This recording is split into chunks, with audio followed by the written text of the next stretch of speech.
Alright, so this is a quick one about my camera setup. Thought I'd explain what I use to get videos. It took me quite a while to get all of this stuff together. It's not like I went out and spent money on absolutely everything together, and if I did, I probably wouldn't have bought any of this because it's bloody expensive. Anyway, so let's start from the start. This is a Nex 5 body with an 1855 lens on it. It's my sort of go-to point and shoot. I used to have an RX100, but I didn't like the way it focused.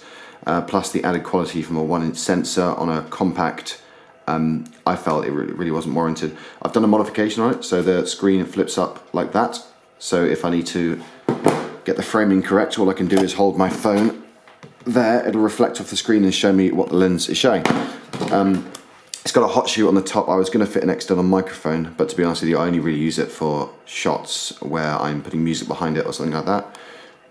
Right, so that's that one there. I have a GoPro. So this is the original GoPro case with a bigger behind on it. I'll show you what that's for. This has got a mount. So the idea behind the mount is you put it on your car, inside, outside. I tend to put it on the windscreen of the car on the inside, and then you face it towards you, and then you can speak to it like that. So that's that. This is the GoPro Hero 3 Plus Black. I actually thought there was some sort of major difference between this and the silver one, but actually looking at the footage that I've taken, I'm not massively impressed with it. I had a Session before, which I must say was infinitely more convenient, but the main reason I got this is because of the microphone input on the side there. So I have this microphone cable. It's one I bought from Amazon for about 15 quid, and it plugs into the USB on the side. And then you plug your microphone in there. So I've got a few microphones to use with this. So there is a Lavalier mic here, which came with it. There is my DSLR or phone Lavalier mic, which has got an amplifier there. And this is actually quite high quality. It's an Anker one. It's not Anker at all, is it? It's a Boya, whatever that means.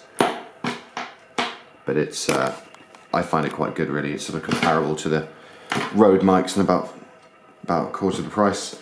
Now the issue when you're filming inside the car with a GoPro is, I mean, first and foremost, especially when you're using things like Wi-Fi and when you're filming in 4K, it really runs the battery down on these things. They last for just over an hour in practice once you've set up the settings, connected to your phone, all that stuff.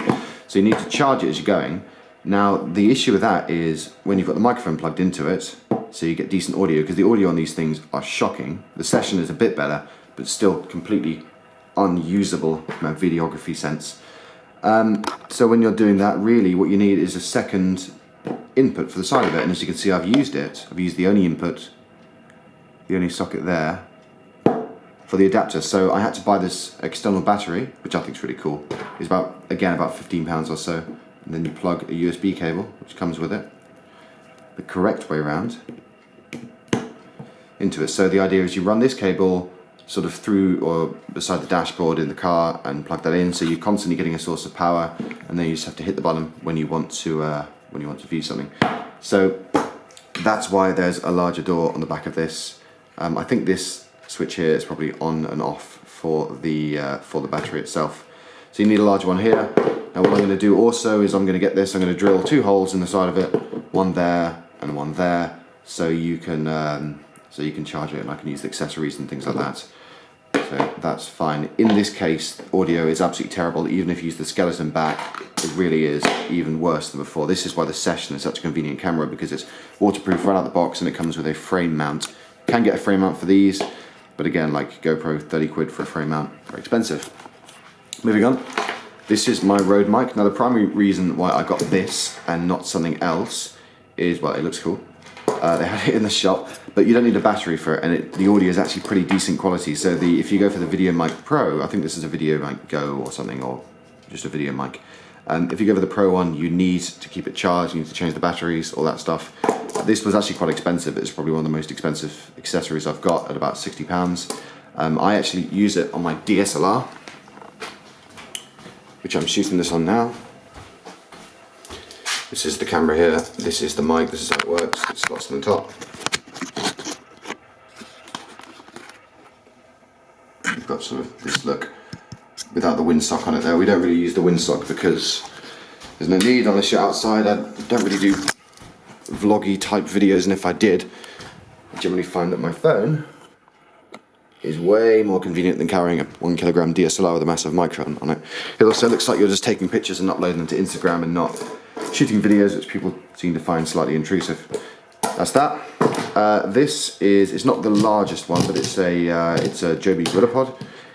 It's, the one thing I really like is they've added the spirit level to the side of it here. But effectively, you put the camera on it, kind of like that, and then it's stabilized. Now you can wrap these things around bits and pieces. You know, you can wrap it around sides of park benches and things to keep it stable. But I find that they move around too much. Frequently I've had cameras falling off these things, so you know, stick to a tripod.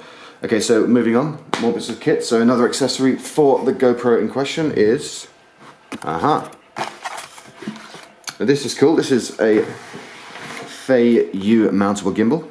Now it's mountable, meaning you can stick it on like a helmet or something like that, and then when you're doing, for example, sports, everything's massively stabilized and you have absolutely nothing to hold on to.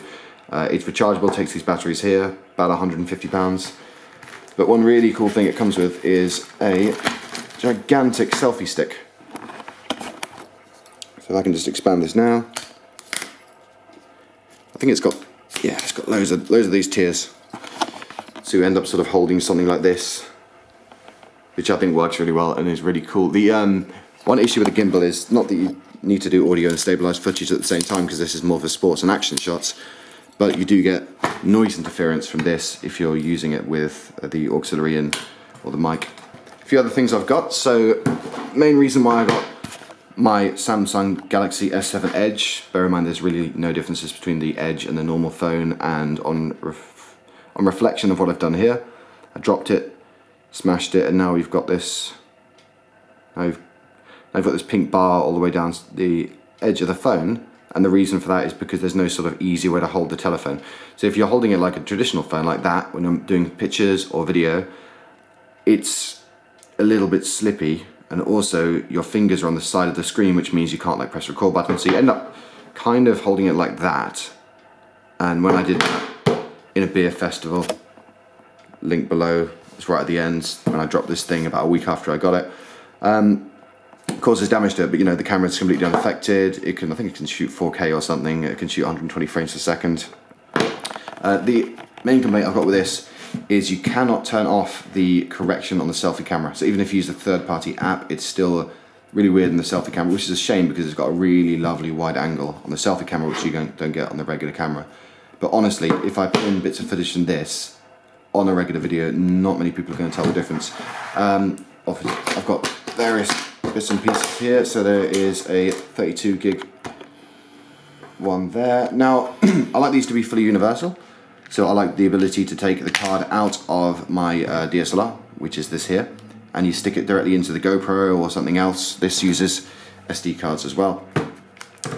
So what I end up having is a bunch of adapters and I use micro SD cards, and they seem to work fine. The only thing is they won't shoot at 4K because the data transfer rates aren't high enough. But there we go. Yeah, it's like the ability to go, okay, fine, so I've run out of space on the GoPro memory card, let's use the one from the DSLR instead. It's that difference between getting a shot and not getting a shot. This is my stabilized 4K quadcopter. So this, I think this goes for about an hour. It's got a range of about 10 miles. It's GPS navigator. It does waypoints. It does searching and stuff like that. Very expensive piece of kit, and I've got some sort of, well, I've had to do 10 weeks of training to be able to fly that thing, but the effects are definitely worth it. That's where you put your phone there, so you can play a bit of Angry Birds in between flying, and that's it really. This is where I edit. This is my So this is basically where I do all my video editing. So it's a very rough setup. So this here is some sort of little Dell Ultrabook thing. You can get these for a few £100. It's got an i5, 8 gigs of RAM. It is not enough for video editing. It's barely enough to do it in 1080, let alone 4K. I tend to edit in 50 frames per second because that means I can do a bit of slow-mo. I don't have to think too much about the shots. I move everything from this hard drive onto this when I'm editing because it's got a fast data exchange rate because it's got an SSD inside of it. And then when my project's complete, I copy them back to this hard drive, and there's also a network attached storage device that we have here on the network, so I then back things up to there. So it's this here, it's like a 4 terabyte thing. I think that's kind of okay between the hard drive. One thing is Western Digital is the only manufacturer of external hard drives that's never failed me. So I'm pretty brutal with them, I just pull them out at random times.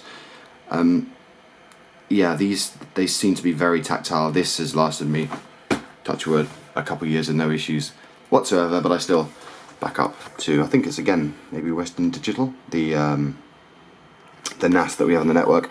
I've got a pretty musically inaccurate set of speakers because I love MWUBs, and I put everything together on Premiere. Now this is probably a largely pointless exercise because nobody's really watched my videos, nobody gives a shit. Yeah, this is probably going to get more views than anything I've ever done before because basically it's a tutorial and everybody loves YouTube.